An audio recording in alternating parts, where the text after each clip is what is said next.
are live. Hello, everybody. Welcome to Here Be Dragons, where creativity meets courage and dragons live in the art we create and the lives we lead. I'm Carla Morrow of DragonLady Art, and with me is my co-pilot and dragon rider extraordinaire, Alan Childers of Alan Childers Art and Illustration. We're here to talk about the dragons we face, the treasure we're after, and the wondrously weird journey of life. Every episode will explore what it takes to face your dragons and maybe even ride one.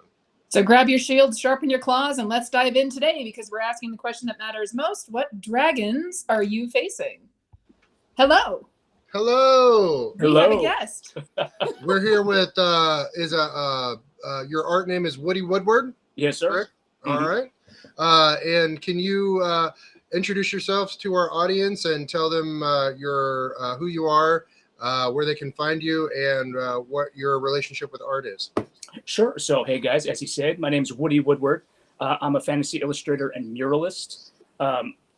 You can find me, and just for the sake of, since my name is so long, I will just give you my Instagram, which is at woody-woodward.art. You can find me there, and then from there you can see all my other links. Perfect. Yep.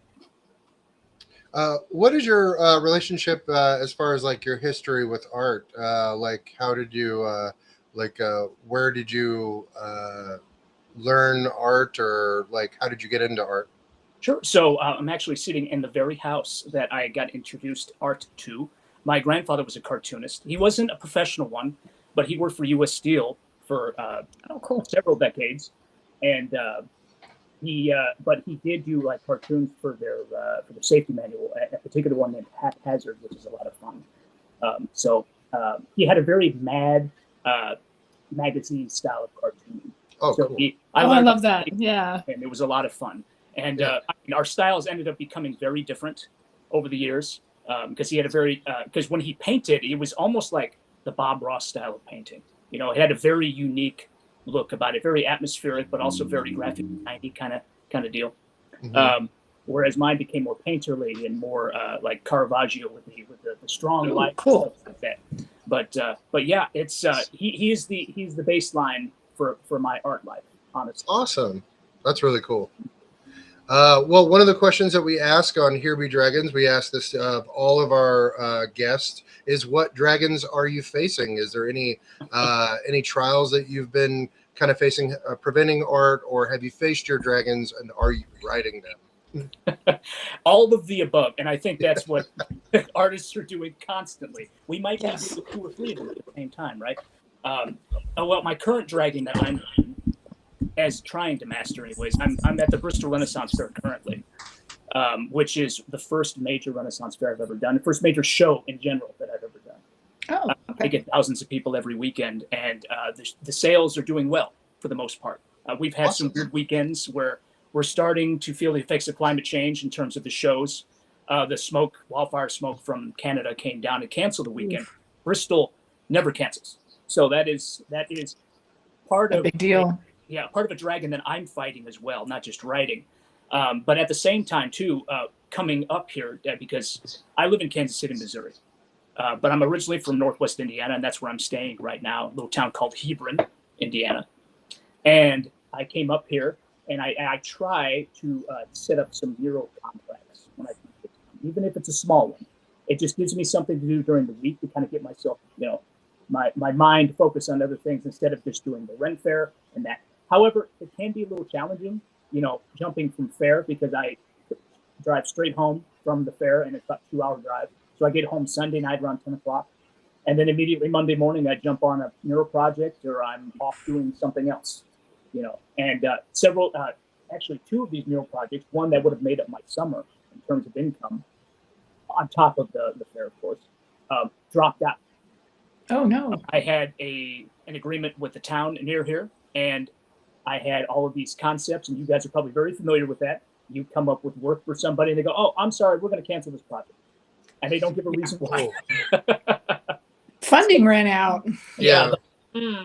It's like, well, what about the work I did? Sorry, that grant didn't come through. Sorry. Yeah. Right. Hey, Renee. Exactly. But so I had that. So that's another dragon I've been fighting. It's just.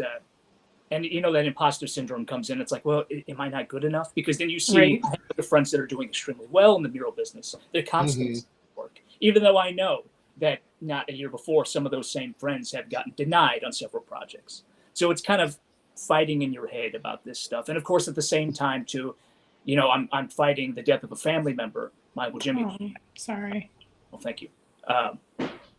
About a couple of months ago. So it's been kind of going through that process of grieving, as well as dealing with the grieving of, even though it's not the same type of grief, but of these projects that just drop out from underneath you when you thought you had a stable floor to have. And I think that's a lot of us are dealing with right now. It's even though somebody promised you something, even if they sign something, it seems. Because I was telling you guys earlier, but my mentor, Michael Toombs out of Kansas City, I do a lot of work with him through his company called Storytellers Incorporated. And we have a lot of contracts with the city that we do. We usually work with troubled kids to keep them out of the system. So I'm coming in as an artist, and a few other artists like me come in, and we try to teach the kids creative and job skills. So it's very rewarding work, but a lot of times the government that we work with, and usually it's local, state, and the city government, they will promise quotations, to pay you on time, but then they don't. And that's just something that I don't think a lot of other people, unless you're a contractor, I think that because artists are treated as contractors in a lot of cases. Yep. Yes. So unless you're a contractor and you're working a 9 to 5, could you imagine how pissed you would be if you would get to the end of the week or at the end of your 2 weeks and they say, "Oh, sorry, we can't pay you." Yeah, but I worked 2 weeks, you can't pay me? How ridiculous is that? So that's just another dragon to fight. But and tempted to hang on. And that's not just with murals. I mean, we see that in the gaming industry a lot. We see that in the private sector a lot. We see it, all across the board. For whatever reason, artists in general are work first, pay later, or, I'm sure both of you have gotten it at shows where people come in with this great project that they're going to work on, and we're going to do a Kickstarter and we'll publish it and it's going to be huge and then we'll pay you. And it's like, no. Yeah. Not happening. I've had too many of those. I don't have any ideas of my own that, need a Kickstarter and a funding. Yeah, artists seem to be they look for any chance to deprioritize what you do and what you contribute to the community, and how it affects the community, even though ultimately it's increasing, especially in regards to murals. It's increasing the overall look and appeal of your city. It's like you said, it's helping forge a pathway to creativity for young kids, and also increasing tourism. Like it's like there's I don't think that like people do enough work of the cost analysis of actually how much artists contribute into their communities, because they definitely aren't treated like or valued as much, or certain artists are valued priority wise over others, while artists across the board are busting their butt. Well, I live in a tourist town, and our little town is 100% tourism. There's nothing else here. And just within the last couple of years, we had mural projects for the Midtown downtown area. So our main shopping district brought in a ton of artists and paid them to do murals on several of the walls, which of course cut down on tagging and stuff like that. And then it's interesting to see all of the photos that get spread around. And I've seen photos pop up on Reddit threads and stuff like that from the murals that were painted here that people are taking pictures of while they're out and about town, which is really cool. So, and that's nice to hear. Paid. Yes. Artists. Yeah. They were paid. Yeah. I mean, there's a town here, Portage, Indiana, and they have good intentions behind it. And if they see it, I want them to see this, because they have this tunnel, and the mayor there seems to be gung ho about painting the inside of this tunnel, because it's been tagged for years. It's a den of the underworld, as they say. But which part of the underworld, though, that remains to be seen, because a lot of the world is fun. But anyways, there's a lot of nefarious activities going on in there. So he wants to beautify it up. Understandable. So they're offering to pay for the paint, but that's it. They want the artist to come there. That's the cheap part. Yeah, and they're like, "Oh, but the artists can design anything they want." I'm like, I can do that at home and then sell the painting for a couple grand. And that's going to take me twice as long, because you know how artists are. We're like, "Wait, you're letting me do what I want?" Oh crap! And then a week goes by and you still haven't done anything because you don't know what to do. Well, I mean, yeah. In some regards, and this may be a personal gripe, but I see a lot of cities try to run their government kind of like a business, and they like to stay in the black a lot. So they're That's used to pushing very American right now. they're pushing a lot of these superfluous things off on nonprofit organizations and other organizations that are supposed to keep up the slack with a lot of social programs, tourist programs, things like that, entertainment programs, and things that they don't want to have to deal with all of that. They want to reap the rewards and the accolades of that, but they don't want to have to come out of their budget for that because they want to spend it on like city sidewalks and new gear for the police department and stuff like that. But they don't want to spend it on beautification. 7,000 people and we have a tank. Yeah, the mural program I was just talking about, that wasn't government funded. That was Midtown Association funded. So it's a collective group across the nation that brings Midtown shopping areas back to life. Oh, awesome. And so we have a leg of that here, and they were able to get us some grants and stuff like that. But the local government didn't pay for any of that. Yeah. Oh, so you guys were able? Was it state grants, federal I'm grants? not sure. I wasn't one of the artists involved, but one of the projects in my hometown of Hebron last year, we had access to some grants, and there was going to be some federal grants because it was like a $16,500 project for a retaining wall right on the side of the highway. And we had several grants lined up, but as soon as the Trump administration came in, they cut it. yeah.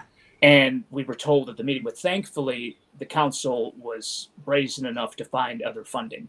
We had other funding. Plus there was a community member here who was a lawyer, and thank God for him. He donated like a good $1,000 of his salary to the project. So it's always nice to see when private citizens see the value in that.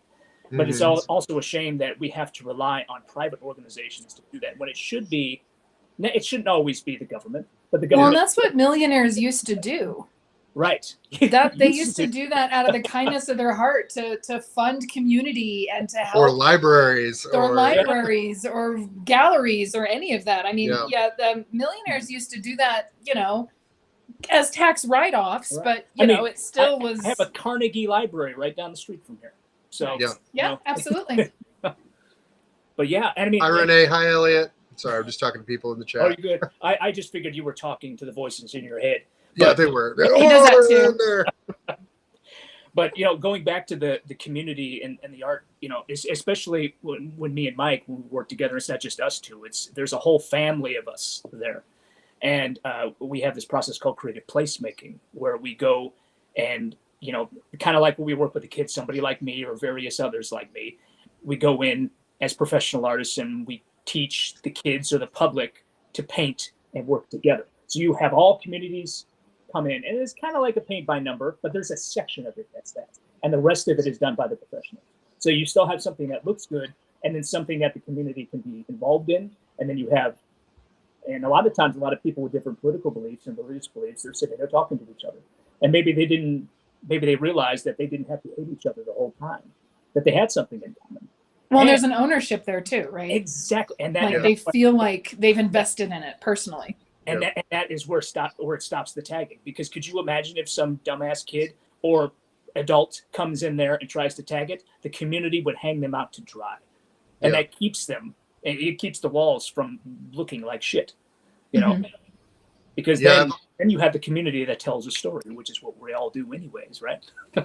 I've always thought the railway should just pay artists to like beautify these rail cars and turn them into I know, I've seen some amazing tagging on some of those cars. Some of that graffiti is gorgeous. Especially when you get stopped by a train on the highway. It's just like you get a nice little show. It's like a moving gallery. Yeah. Exactly. A lot of it is raunchy, but it's a lot of fun, We allow all kinds here. I just got my new heavy metal magazine, so we're good. I saw one the other day of Bart Simpson with a giant dong. Why? There you Why? go.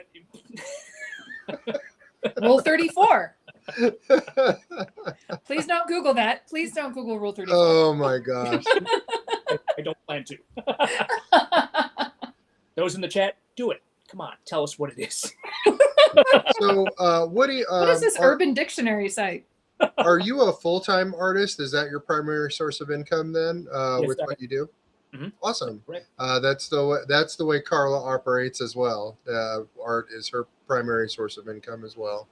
I have my job starts back up in a week, and I get to go teach elementary kids about art and, tell them, no, I will not, draw Bart Simpson with a dong. Fortnite characters or Minecraft characters for them.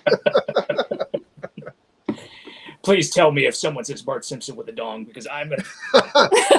You would be surprised. The art teachers have a private chat, and you'd be surprised at the amount of art that the kids generate. That they don't know what they're making, but it's very It's a rocket ship. Taking a picture of that.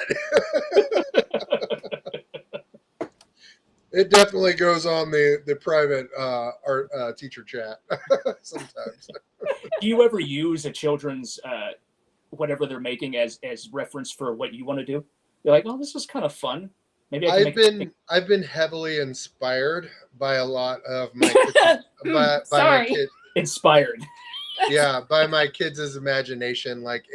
Working around kids, especially I would say from first grade to third grade, because really I've seen it start happening at fourth and fifth, where they get too self-conscious about what they're creating, and they start the ego comes in. They start second guessing themselves. But between first and third grade, they don't give a shit. They'll make it. They'll try anything.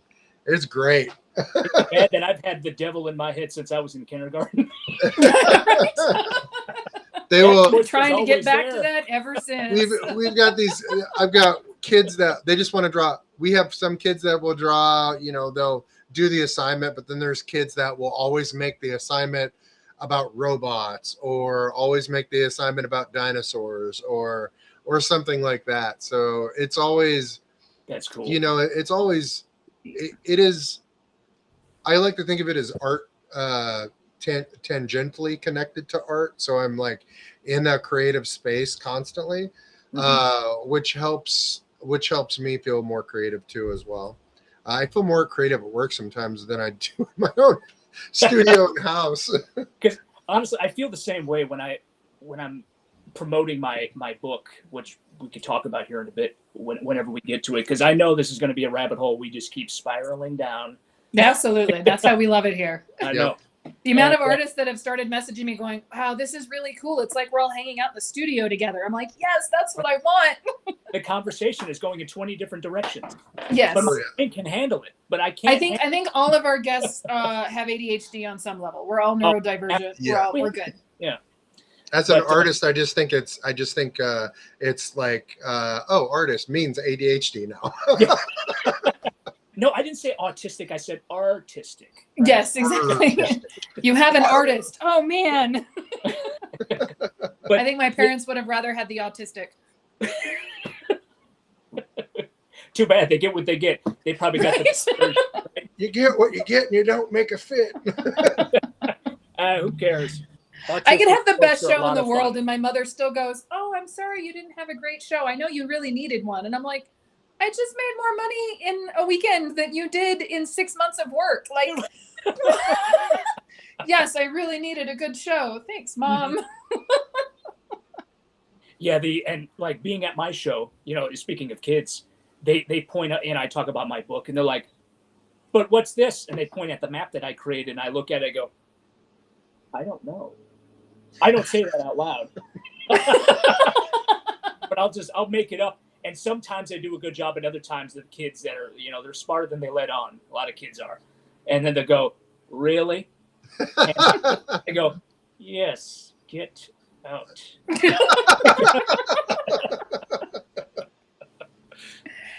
Yeah. We did Norman, Oklahoma, and stuff. Ellen got to see me poof out because we had some teenagers come in and asked if my work was AI. Oh, fun. And I totally puffer fished. What the fuck did you just It's say? all by hand, dumbass. It's all by hand, no AI. I mean, I've gotten, I get this asked, like everybody asks, is this your work?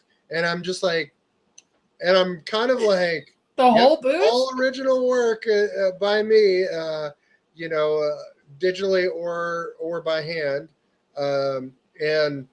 But sometimes I think they're also asking, did I make the work? Because I know in convention spaces, there's a lot of people that sell other people's work. Yeah, it's the same thing at the fairs as well.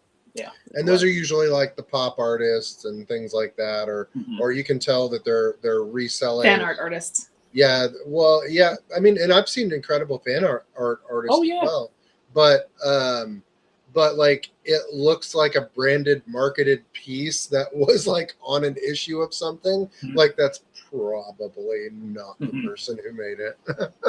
Yeah, because like I really have nothing against fan art at all. Because Alan, I think I've seen you do some stuff like that, right? Have you done some? I've occasionally made some fan art. Ninja Turtles. I'm a huge fan of Ninja Turtles, and as far as, but I don't sell pop art. Like I will post fan art and pop art, but I've never actually sold it. Pop culture art. When I try to sell work, I usually just sell all original work, or try to sell that. It is hard sometimes because I talked about this on the last post. There's kind of like a nostalgia swing that you have to work against to try to overcome somebody's like to sell original work versus like their connection with a character, because their connection with the character is like deep-seated, rooted, and made them feel really great, or they formed a bond or a connection with that character. And it could be Five Nights at Freddy's character or Freddy Krueger or one of these other Freddys that I'm not that I stuck on Freddy now. But yeah, they get stuck on their character that's inspired them. And so our artists who do like original fantasy work have like a little bit of a hill to climb to sell. You got to be a little bit more of a salesman to if the art doesn't immediately get them there, then you have a little bit more work to do. Well, there's the virality too. I mean, I'm in a bunch of convention artist groups, and I mean, weekly there's the, hey, what's popular now? Because they want to find out what anime is doing well or what cartoon is doing well, so they can create characters based on it for their next show, so they can make their Xbox money. There's those artists that are, but as an artist that's doing that, you're constantly chasing somebody else's tail. Yeah. Right. You're never forging your own trail. You're always half a step behind, trying to keep into what's popular. Yeah, and you're feeding their nostalgia instead of developing new nostalgia for characters that you created or worlds that you created. Well, there's something to be said about, because we were talking earlier about storytelling and world building and stuff like that. I mean, there's something to be said about creating those concepts for yourself that is, I don't want to say more satisfying, because I don't know if that's the terminology that I'm looking for, but there's definitely something deeper there than just chasing what's popular. Right, because there's all kinds of ways you could do fan art, right? In creative ways. I got friends that are doing it like an Art Nouveau style. It's really a lot of fun, and it's very creative. And I think, because I don't want to say that's not who you are, because that's clearly who they are, because they like experimenting. They like the style more than they like the subject matter, right? Exactly. But in the end, like you said, it's not yours. I mean, you did the painting, it's yours. But the IP, the character, the story behind those characters, they aren't yours. You didn't create those. And there's nothing wrong with doing the fan art per se, but people, I think, respect, and people shouldn't have to do it for respect of others. Respect yourself. If you want to do it, and that's all you have to do, exactly. Right. We talked about the ownership of the murals earlier, when you have the community come out and now they own part of that. It's the same thing when you're creating your own work, original art, or your own worlds or anything like that. There's an ownership there that I think touches on the soul level a little deeper. Yeah, exactly. I'm going to get canceled. we're we're all getting canceled just talking about this. Yeah. Like, know. oh, they're against AI and they're against fan art. Fuck those people. Right? Not at We're all poor and none of us make any money. So that tells you something that it's You Well, I use mean, AI no, I every mean, day. honestly, you get good enough at fan art, and the people who own the IP just hire you, right? They just like that they're is a like- way to get there. they're like, you're badass. I need you to work on this. Right? It's either that or cease and assist. There you Yeah. go. Right. You- Like You're gonna see a making a lot lawyer of either money way. that we don't have access to. Could you please stop? Yeah, and I know. And I won't draw Disney characters for shit. No Mickeys. I mean, I'm a whore at heart, so I will if someone will pay me to do it. we all are. We all are. My mother-in-law was my mentor, and that was Cash one of the first only. things she taught me is we're all Thank you. whores. Yes, if there's enough money involved. It's like, is that why they You- call you Woody? You No. want a Jedi Mickey Mouse? Of course I will draw that. Yeah. Like, and especially like this guy behind me. I do a lot of stained glass stuff with my original characters. That is really cool. I've had people they've never fallen through yet, but somebody wanted like a stained glass version of Michelangelo from the Ninja Turtles, and I'm like, oh, please have the Right? money so I can do this because I would totally do it. But do I like it enough to do it by myself? No. I like Teenage Mutant Ninja Turtles, but not that much to do it on my own time. I got my own stuff I can work on, you know. Well, and that's Do a- and your own stuff is going to do make a- you more money because Do you're a not going to. stained you can glass resell it. Deadpool and Wolverine. Yeah. Oh, And I mean, as I was telling you guys earlier, people at the Ren Rule fairs, 34. Rule 34. We'll discuss that after the show.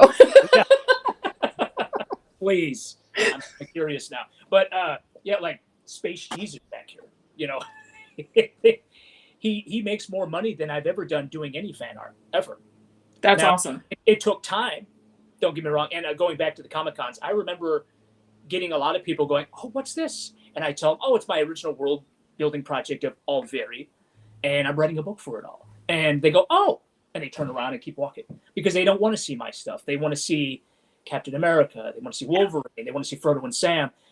They want to see, you know, Naruto or, you know, One Piece or any of those, but they don't want to see the original stuff. But I hope, you know, and I get that people have what they like, and not everybody is going to buy your work. And it's well, and definitely the Space Jesus piece that you aptly nicknamed it.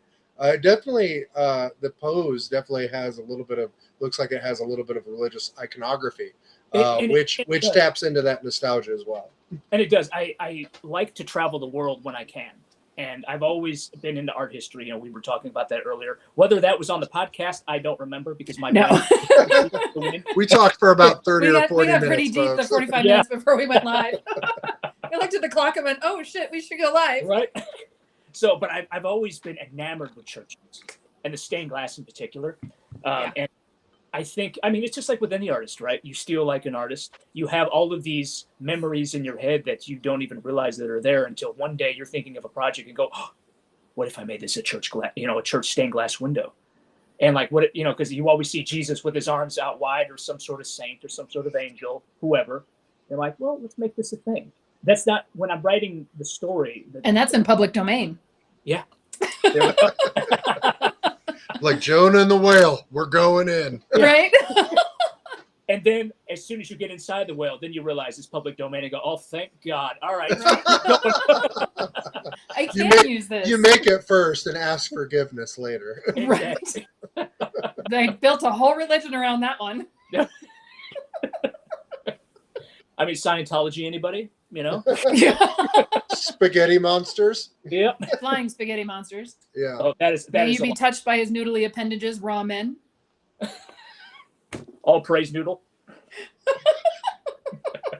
It just Who kind of doesn't like makes it? me think that there's like a multiverse where the flying spaghetti monster and the great pumpkin from Charlie Brown are part of like some cosmic deities. Dinner.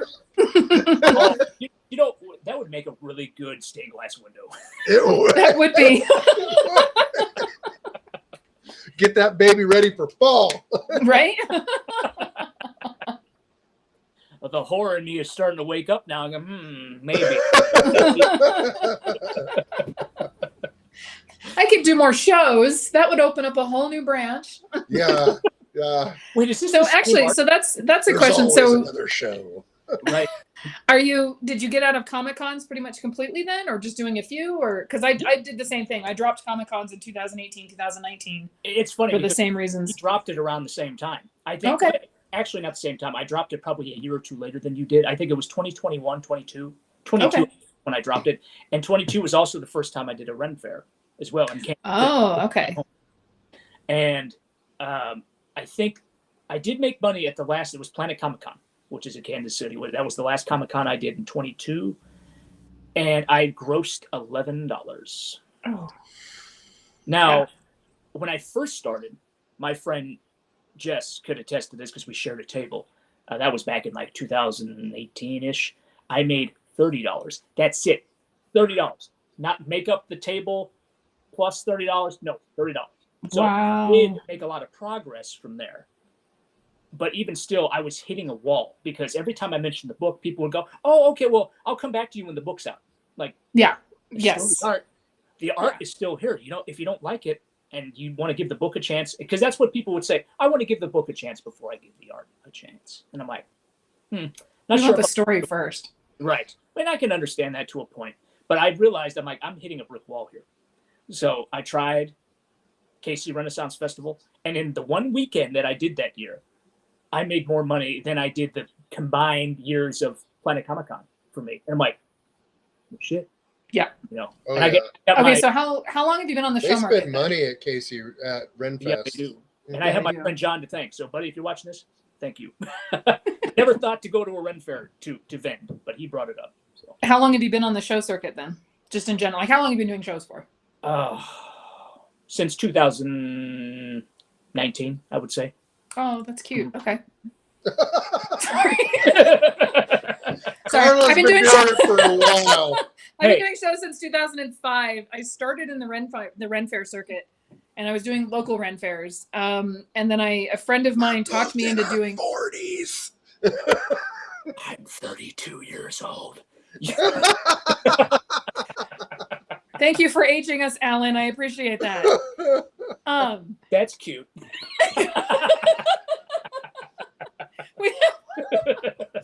We have. I wonder if Nathan's watching. So we've adopted an art baby, who's like Nathan's our 22, art baby. 23. An art baby. And Nathan, get out like, here.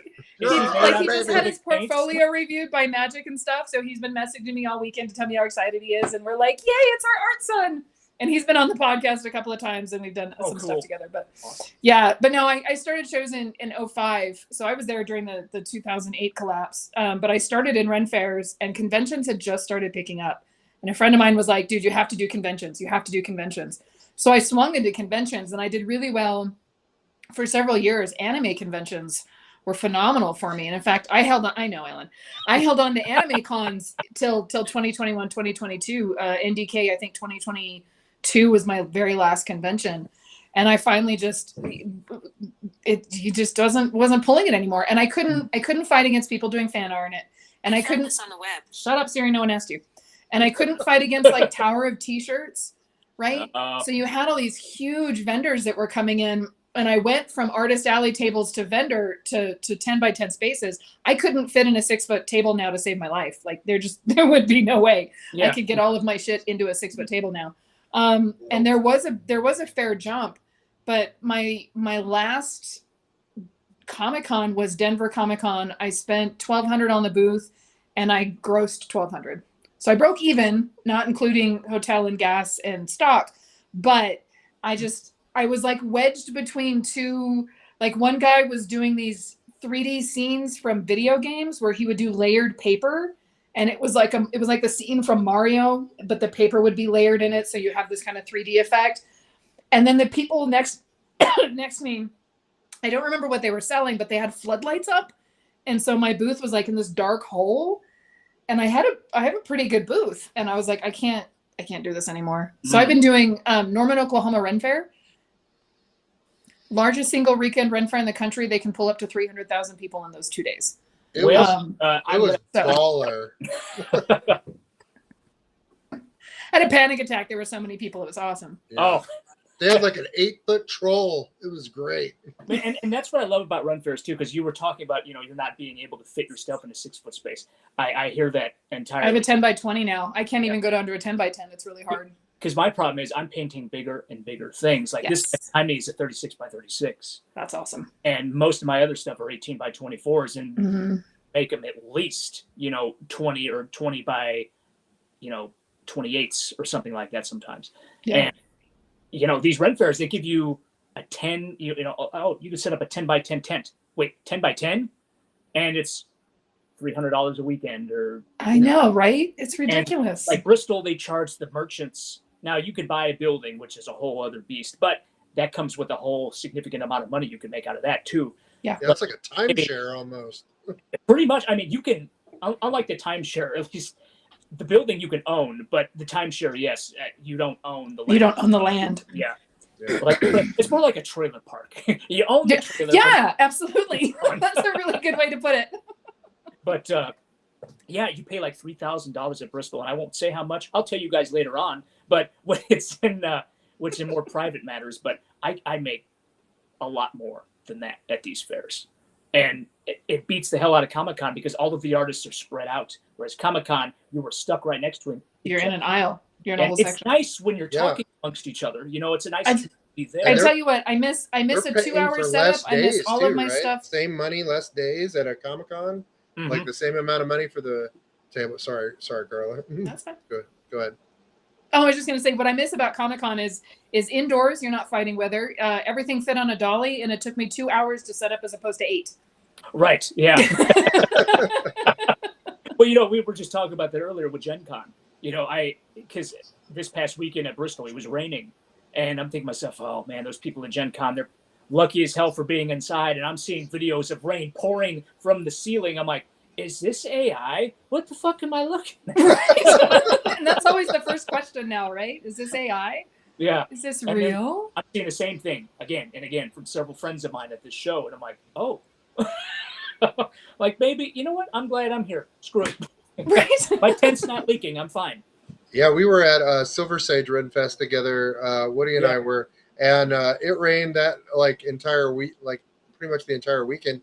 But it's funny because when it was raining, people were spending money, but when it stopped raining, people stopped spending money.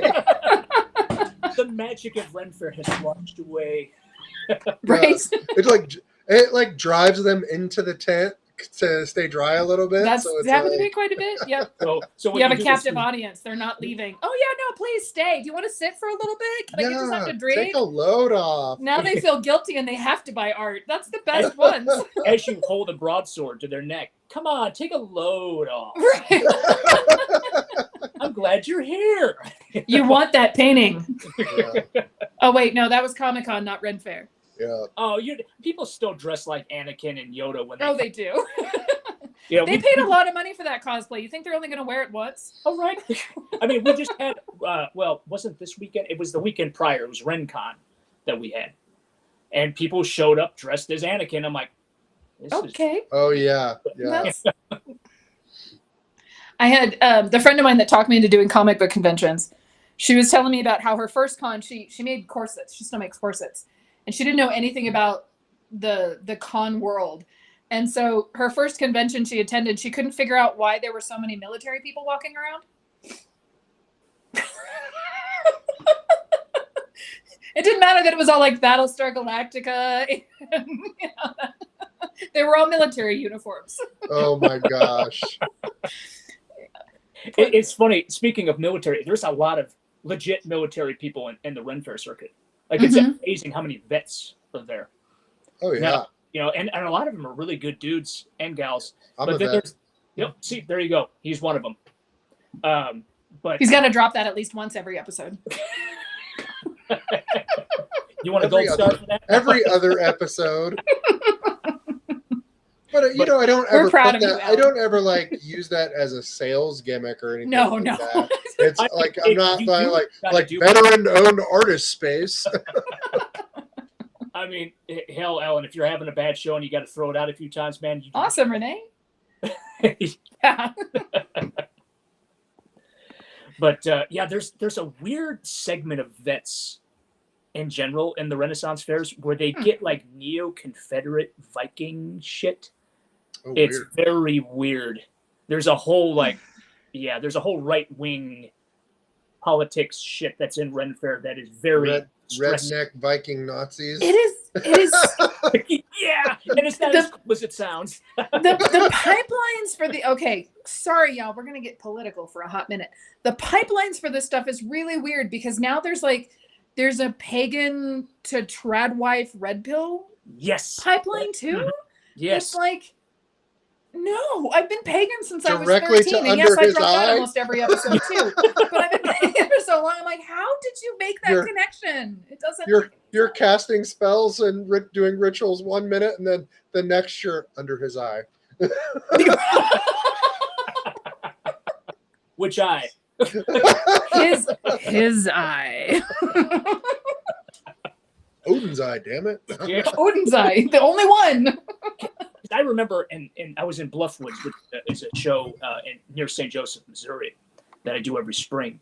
And one of the Vikings that I was next to, he seemed like a cool dude, but I noticed he had a Confederate tattoo on his shoulder. And he was a U.S. Army vet. I'm like, what's that all about?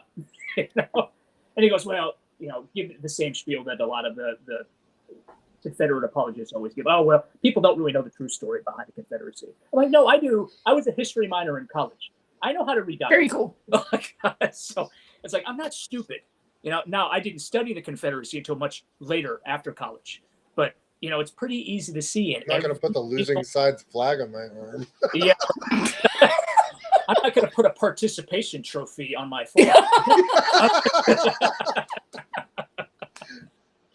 There's that imposter syndrome we keep talking about. Yeah. Your imposter syndrome showing. I just liked the Dukes of Hazzard when I was growing up. I just wanted to be a race car driver so bad. But yeah, it's the weird, you don't know. And I think, and there's a lot of us Americans who have I think a very unique perspective behind that. Mine, especially, I think, because my family's from Tennessee. So there's a lot of history that I've heard through the grapevine, but I haven't really double checked yet. Part of me, because I don't want to, just because I, from what I understand, my great grandfather was supposedly in the KKK down there. Supposedly, wouldn't surprise me because that's where it started in Tennessee. Most of my family on my dad's side lives up and down from Georgia to North Carolina, so it's they're more than likely probably. Yeah, I don't want to look too deeply into that tree either. I was through mentioning Michael Toombs again. He's a big proponent in my life in terms of artwork. But he had invited me on to when we were doing the Black Lives Matter movements during 2020, 2021. We did the Black Lives Matter murals on the streets. That's really cool. Yeah, and it was all donated. No tax dollars were used for those conservatives trying to use this against us. We've had several of them come in and try to, I was called a huge corporations paid for this. And I have a lot of conservative friends too, so I give them shit. But the ones that really try to cause problems will come up and say, well, you're a communist. I'm like, I have a job. I'm donating my time to paint this mural for free, mind you. So it's like, I participate in capitalism. I'm not a communist. And if you are, there's nothing wrong with being one. But I am not a communist, so quit calling me that. Or, you're a Democrat because you whatever. I'm like, I don't vote Democratic. I'm a registered independent in the state of Missouri. You just never know what that means. Anyways, I'm getting off topic, but still. But yeah, so it's it's that weird, right-wing manosphere, neo-Confederate, whatever you want to call it, and in Ren Fairs. But for the most part, everybody is a family there.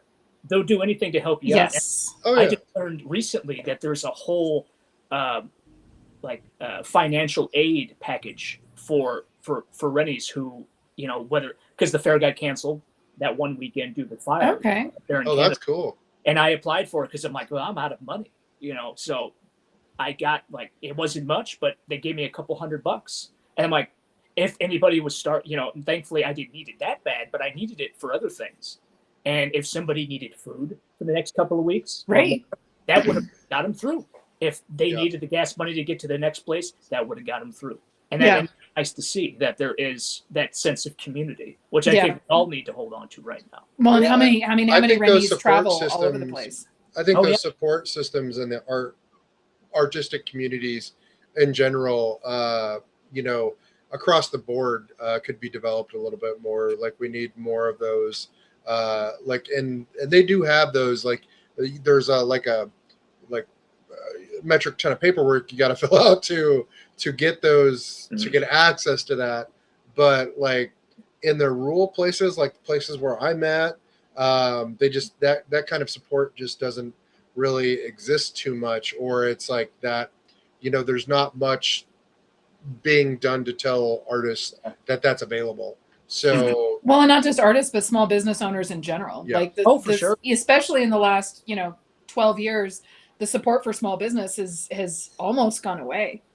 Even when COVID hit, the larger corporations came in and took a lot of the money that was allocated for small businesses because they can afford to pay the lawyers to jump through the hoops, right? Yeah. So, a lot of people that are singly employed or, less than 10 employees were really hurting in a lot of ways. And that's just across the board right now. Is small businesses are kind of being shoved aside and forced into working for other companies. Yeah. DoorDash, Expedite, all of those other ones, which, I still do every now and then. I have to make up that extra cash. Because as an artist, I always say, keep your money straight if you have to. If you have to do some dark shit every now and then, do it. Right. if you gotta make some furry art, do it. Yeah, stand on the corner. Who cares? Right? What? Hang on. Speaking of furry art, here's Get the nom de plume.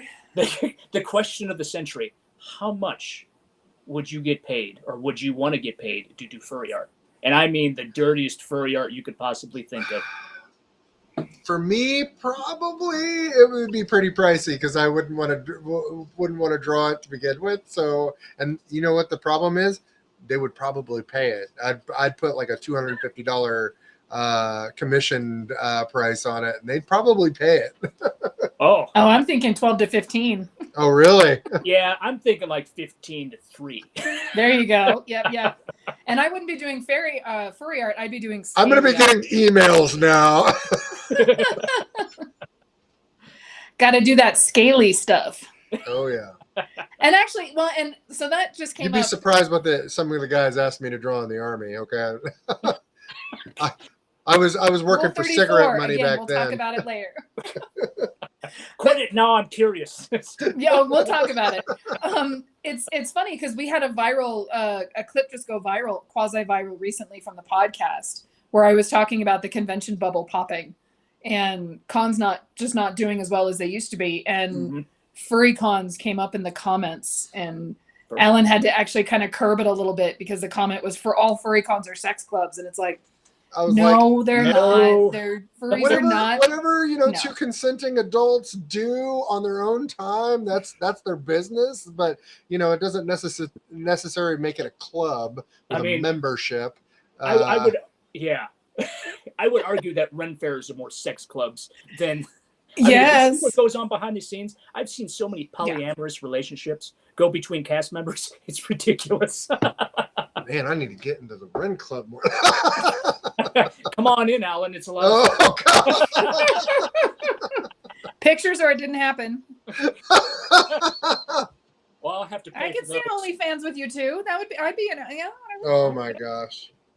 Got to get you some little raccoon tails so you know what you're willing to do. See? You have been on the Ren circuit for a little bit, haven't you? Oh, no.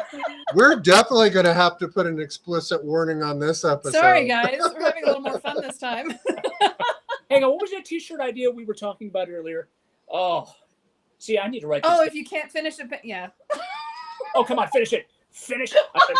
Do it, Carla. finish it. If you can't finish a painting, you can't finish your wife. Oh! It was in regards to AI bros, but you know. Oh, we've had some singers on here that were like "Crit Me Harder, Daddy." That was Hey, that's all me, bitch. Step off. That That is mine. I think we need it in the store. I think it's funny because the clips seem to favor things I say. So at one point it spit out a clip that was like, "You're in my world now, bitch." Like that was just me telling Alan, like, "You're in my world now, bitch." And that was like the whole clip. You're in my world now, bitch.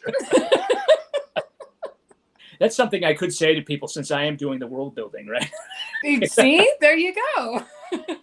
Yeah, Carla. I think Carla is similar. I would consider right now Carla to be like your mentor, Michael Toombs. Carla has been mentoring me in Renaissance fairs and doing cool. different shows. So yeah, she's helped my artwork level up and help my show presence level up quite a bit. So very appreciative of that. You know, when you do paint and draw. Yeah, occasionally. I'm the pretend artist on this podcast. She's a real artist. I don't know if that was a shot at the AI people, but that's what I was going for. It's like, yeah, of course. Of course. Art has already been democratized, everybody. Does nothing. Right? Absolutely. Well, and you were talking about fully doing democratized. It's for free. It's out there. There's YouTube channels, hundreds of them. Look it up. Right?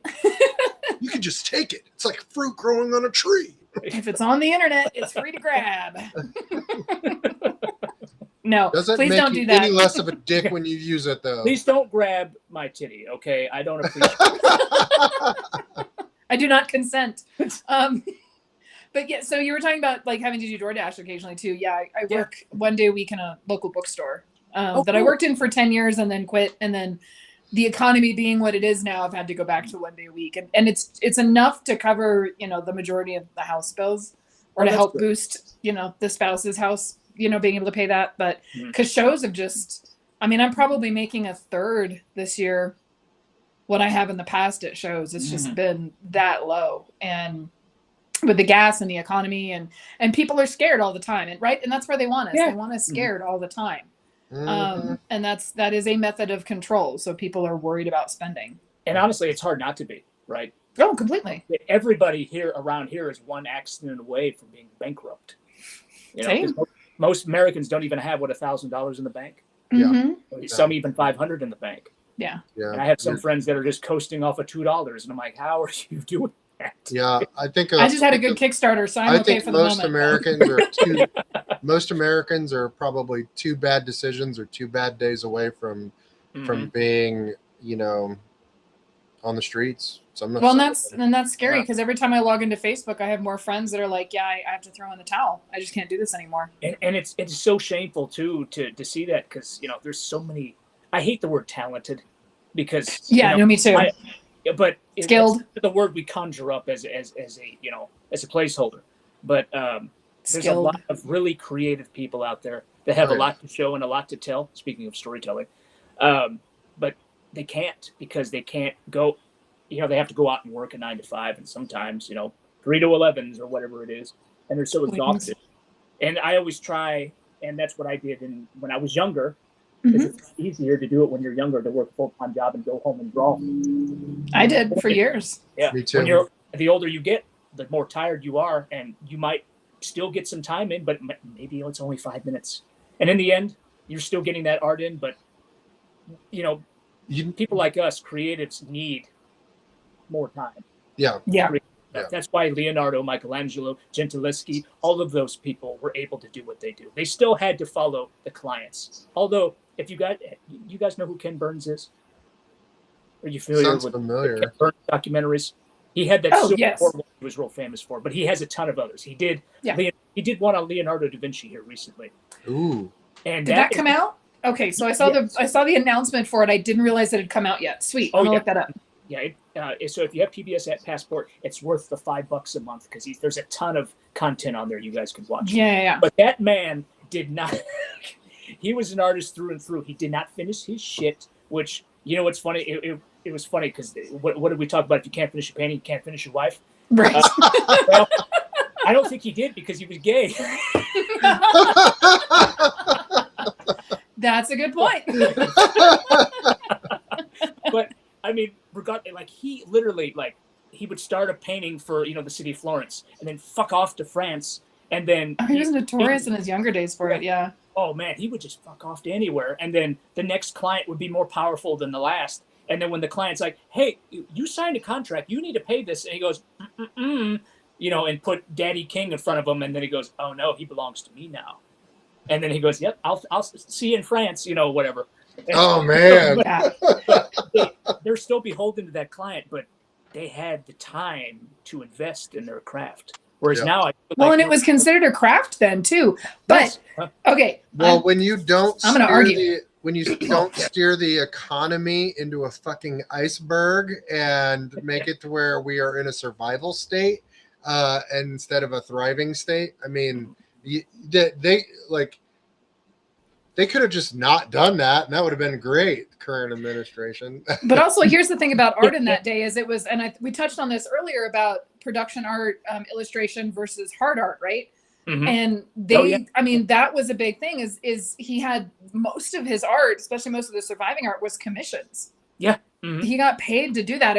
He wasn't like fuck all in a studio in the middle of the desert painting vagina flowers for shits and giggles. As much as shout out to my lady. Georgie O'Keeffe. I've been wanting to Georgie O'Keeffe a lot lately. Like, I'm just going to go to the desert and live in a hut and paint. That sounds like great to me. But they, as you said, they were horse and chasing that money. But the concept of doing heart art and creating from your soul back then wasn't really a thing, because the stuff that he was working on for him was all scientific stuff, right? That's where you have like the anatomy studies and the scientific gadgets and stuff like that. But as far as like just wanting to create, I paint because I love painting this and it's from my soul and that kind of stuff, like that's a fairly modern idea. And the concept of payment probably was different then too. Like being a patron of the arts probably meant, you get a house and some food for 6 months or however long you're working on this. Yeah, for sure. Oh, for sure. And I mean, I would argue too, and I agree with you, Carlo, that's definitely a modern term, but you could probably also argue that the heart came from his scientific notes in his notebook, because why he had poured all of his time and effort into trying to figure out the world. Nobody who puts that kind of time and effort into something is, bored by the subject or uninterested. Right.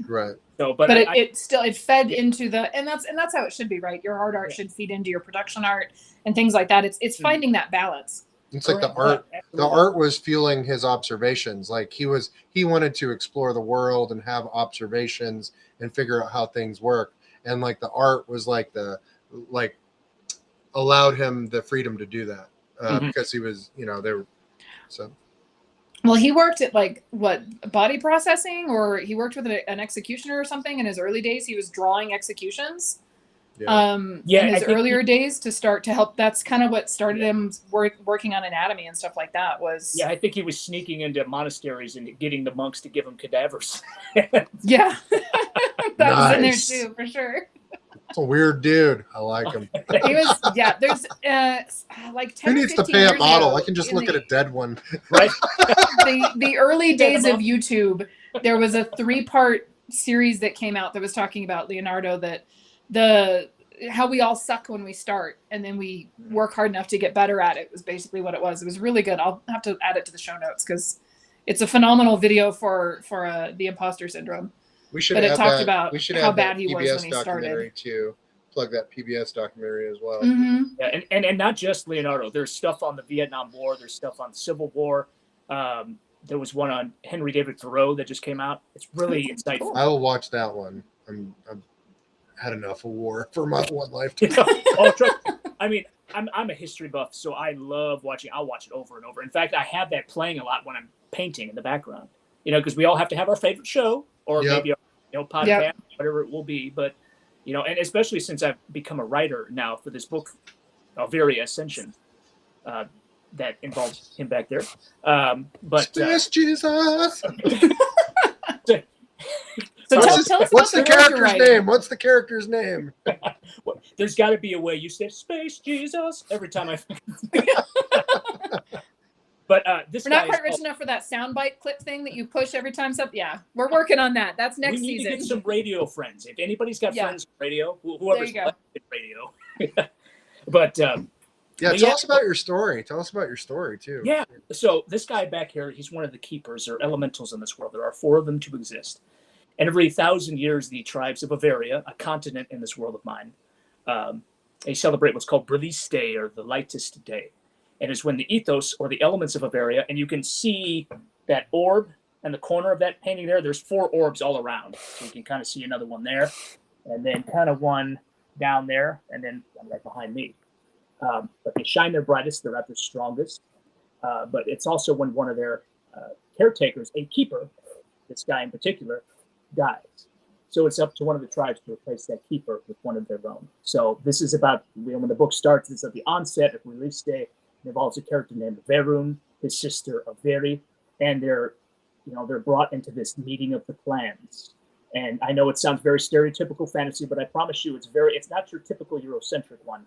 There's a lot of Mesoamerican and Greco-Roman. I was gonna say I went and looked at it. I loved the Mesoamerica, the Central America, and South America. Yeah, that was all really, really cool. The visuals were gorgeous. Oh, thank you. Yeah, because I see there are some things that there's a few board games I had seen that were reaching out into the Mesoamerican theme, and it was very cool to see because as much as I love the Eurocentric stuff, there's a lot of cool ideas. Lord of the Rings. I mean, hell, look how well that did, and I mean, it spoke to a lot of people. But I feel like does your book have a pronunciation guide?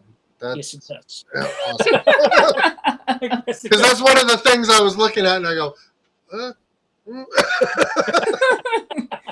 He's in the bathroom sounding it out. like it's a oh shit. Yeah.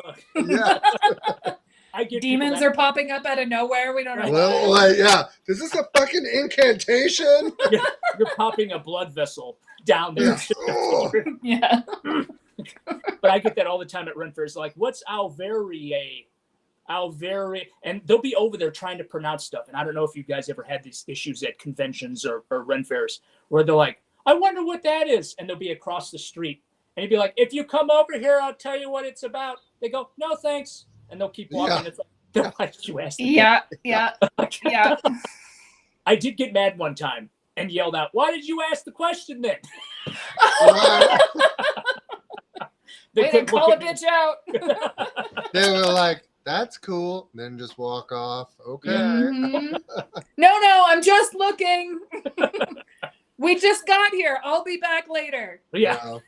I love when Carla drops the price on her originals on them, and you just see their eyes bug. Oh. I mean, she's like, yep, that's $3,000, and they were like, it's so pretty to look at from here. So pretty. Do you think you'll have prints of these anytime soon? That's what I try to do because I'm like, not everything is $1,500. I swear. Come right? on, yeah. I got prints, and they go, ooh. Yeah. I mean, it's one of those things where you want to bring like a really wow showcase piece that you've done to like entice them in and just to show them like the level of the craft that you can build. But like if you're in Joplin, which is a really blue collar area, a majority of people not walking around with $3,000 to buy art. No, I do layaway. Come on, guys. You can take a whole year to pay that bitch off. Come on, you can pay your Netflix subscription. How why not pay me instead? I know. You'll get as something soon as you're done paying for it, I will send it to you. Yeah. And I will send you pictures of it periodically through the year. Right. Here's your visitation. Like an OnlyFans for art, only art. Right. This will be yours in. Yes. But yeah, that's really what I've been doing at Ren Fairs is just, hawking, Alveria or Alveri. Alveri is the world. So, and Alveri is short for all variation because I'm really trying to pull all of the cultures in there.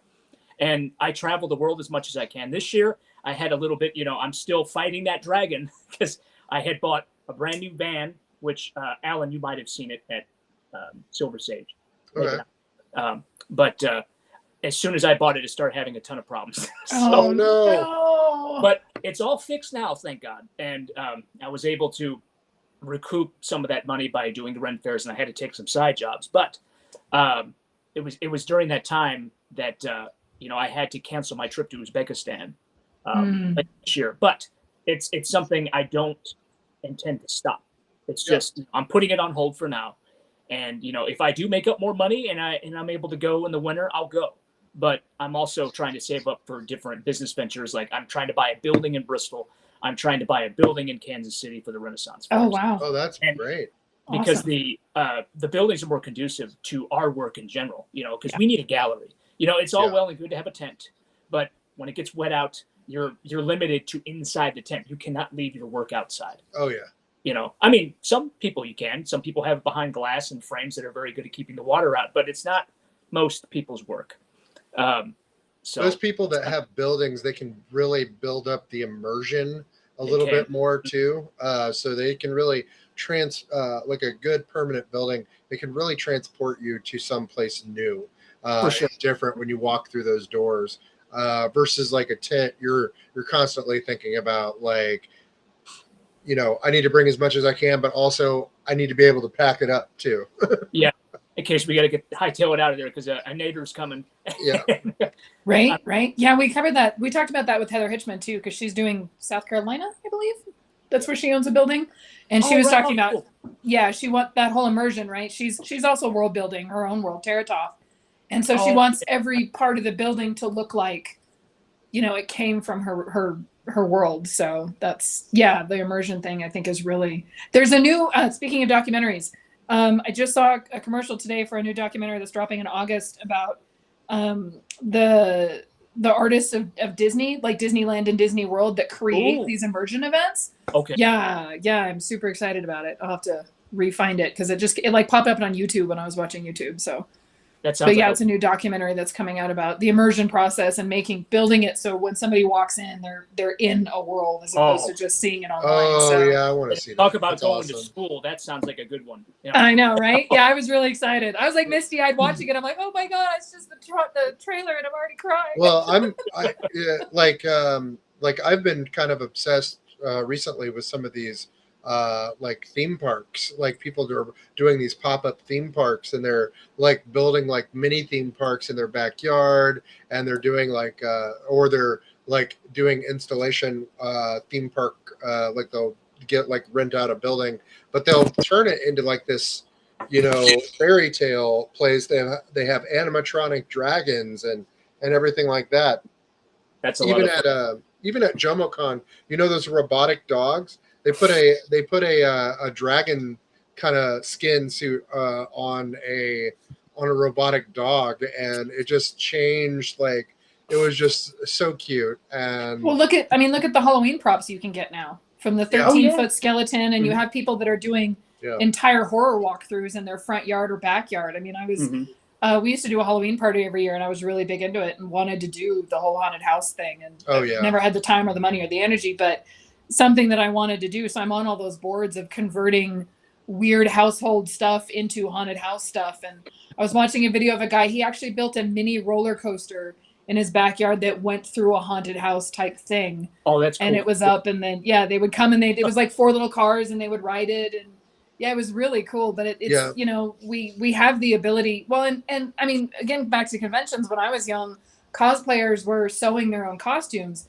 And now I watch videos with 16-year-old kids that are like soldering and wiring lights and building these amazing elaborate things. And I'm like, oh my God, that we would have never have thought about that in the 90s because I'm old.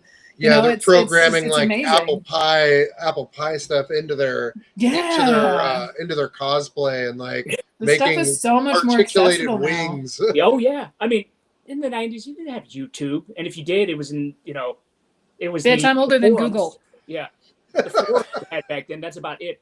But nobody had full-length videos to show you how to solder or to. No, you had to go to a specialty school, right? Yeah, you went to a trade school and you learned how to do that. Yeah. Yeah, everything is just so much more accessible now, which means that we can do those immersions and those things in our front yards, and it's really cool. Yeah, a permanent building is going to be really great whenever you can get that. Like those two places. And I mean, it sucks because Bristol, I don't think I'd be able to do it as much because they have you have to stick with the Elizabethan they're Tudor style building, which is cool enough. I can make that work. But I mean, in Kansas City, I think they could get more away with what Pitchman's doing. Oh yeah, they have a TARDIS in Kansas City.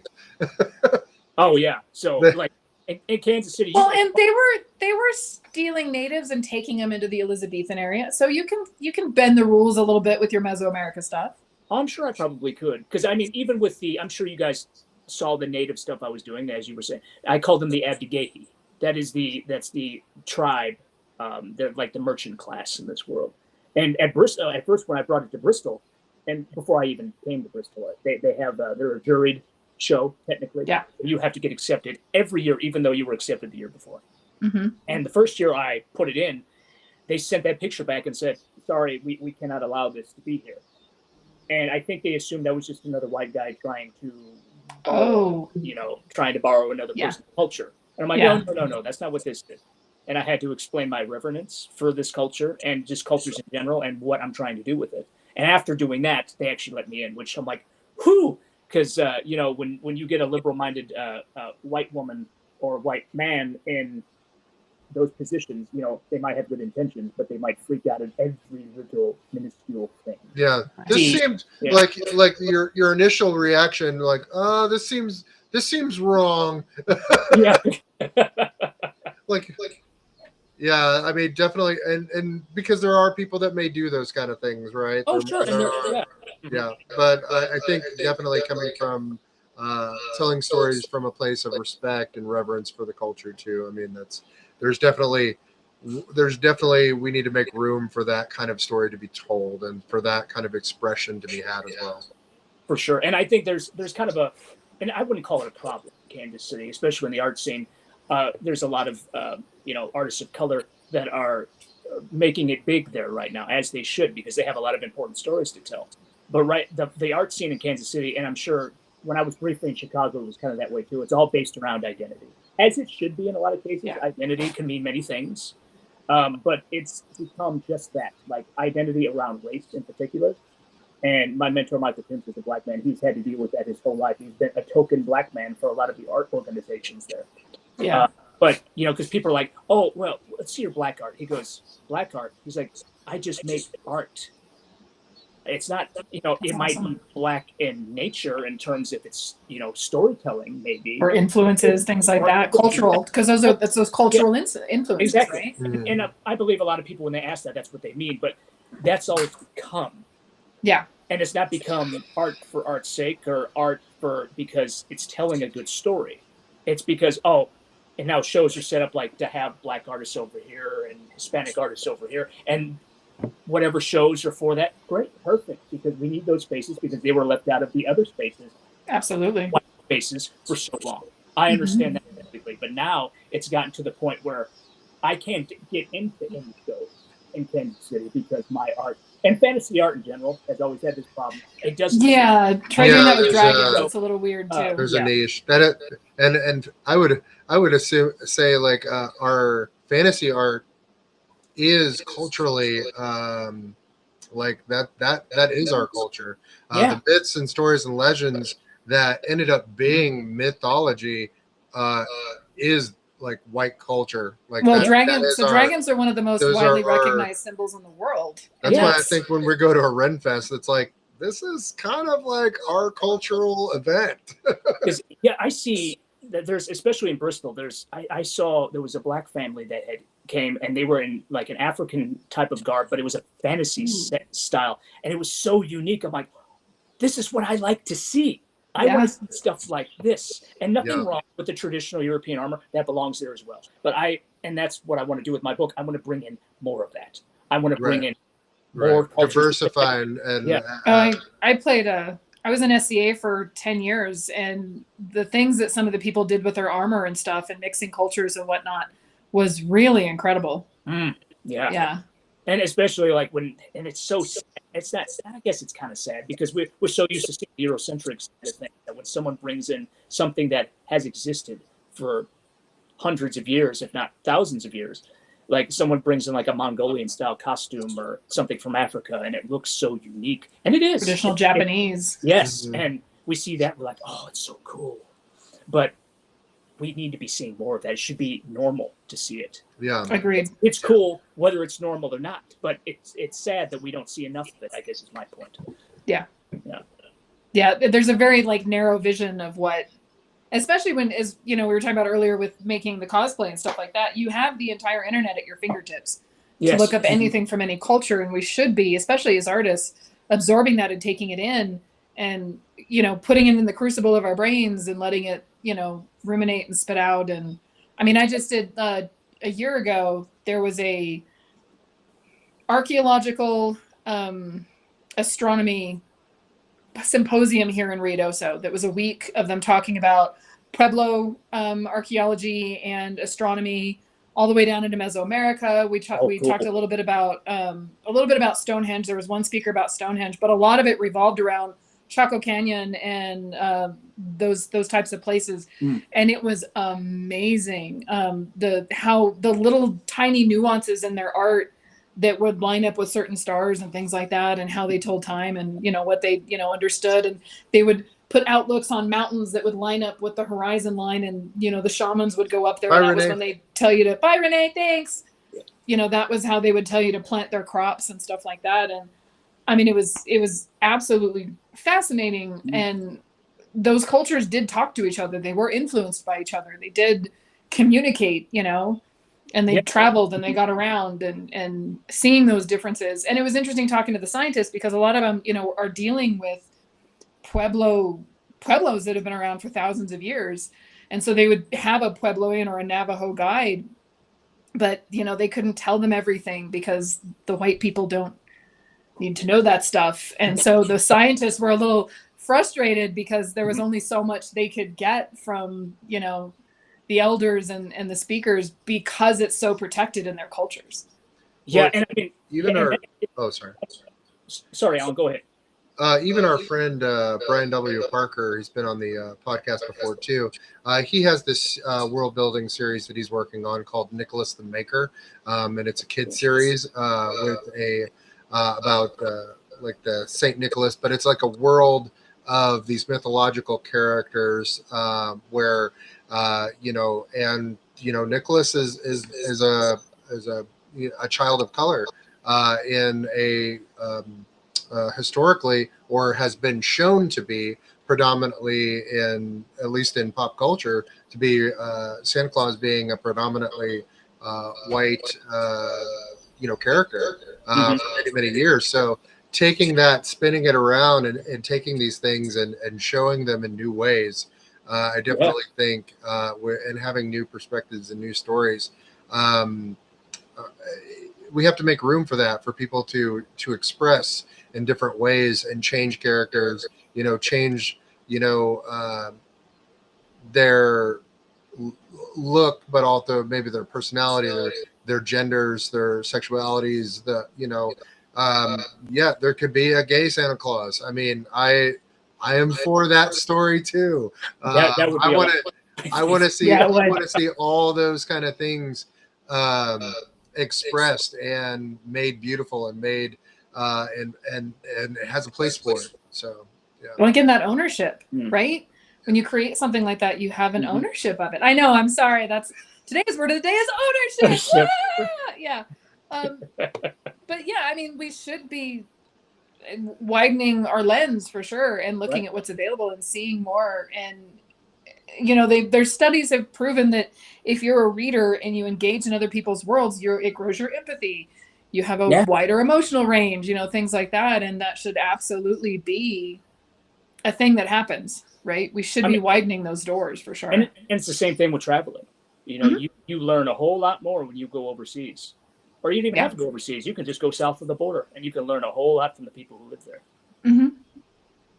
Yeah, there's like I was talking earlier. There's ton of, I mean, I can go 20 minutes in any direction and find Pueblo artifacts and cave paintings and stuff like that from where I'm at now. It sounds like I need to go to New Mexico. You did, yeah. There is a Ren Fair out there, I believe, isn't there? Well, so Las Cruces had a Renaissance festival that just went under. Don't do the Albuquerque shows. We can talk about that. Okay, yeah, I'm interested because that's what I've heard about. Santa Fe's got one. because I really would like to explore that area more. I've gone out west, but I kind of do what everybody else does. I've gone to California. California's a beautiful place, but I mean, Nevada, Arizona, New Mexico, those are places I really want to explore more, considering with the world building that I'm doing. Yeah. New Mexico will either love you or hate you. That's either you'll be like, oh my God, this is the most amazing place ever, or you're going to get home and go, fuck New Mexico.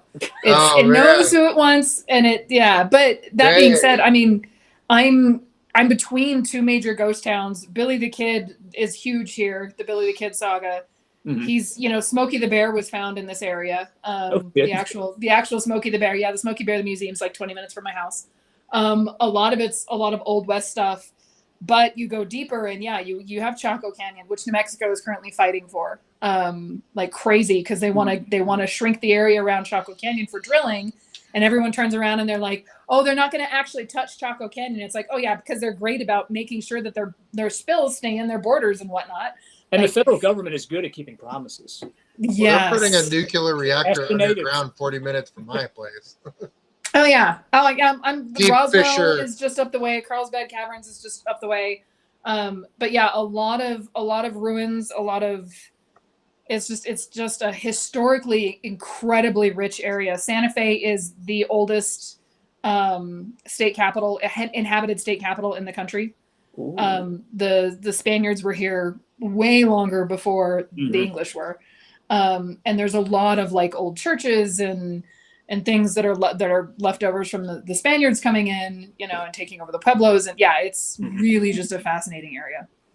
Yeah, and I think it's funny, like with the travels that I do. We always talk about, my house is Kansas City is 20 years old, roughly. It will be here, and we always think it's so old, but we always think that Europe or Africa or parts of Asia or all of Asia really has structures that are way older, but we forget about pueblos. Yeah. We forget about all of those places. It's like, those are just as old. Yeah. My mother lives in an adobe house that I think is over 150 years, and the walls are like this thick because it's an original old adobe structure. Fun. Yeah. Yeah. So yeah. But we should wrap up here soon. We've been going almost an hour we've been and a half. talking all Yeah. See, this is awesome. I love when you lose yourself in a conversation. Absolutely. Do you want to go ahead and let people know again where they can find you, Woody? Sure. So the easiest way to find me is just on Instagram at woody-woodward.art. Cool. Thanks for joining us on Here Be Dragons. Make sure to like, subscribe, and find us on the web at herebedragonsartcast.com. We're on Substack. We're on Apple Podcasts, Spotify Podcasts, YouTube Podcasts, all the things. Y'all, leave us a review if you would. If you listen to more than 2 episodes, just hit the little star button.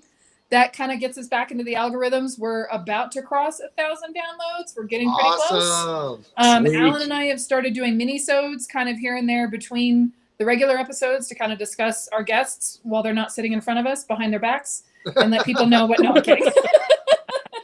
Just our insights that we learned in Glee. Yeah. Talk about what's going on in the art news and stuff like that. Stuff that we don't get to on the podcast. But thank you for joining us. If we ever got sponsorships, we would put it on the mini-sode too. Yes. Yeah. So if anybody wants to sponsor us, let us know. But great. Thank you guys and appreciate you joining us and have a good night. Thanks. Bye guys.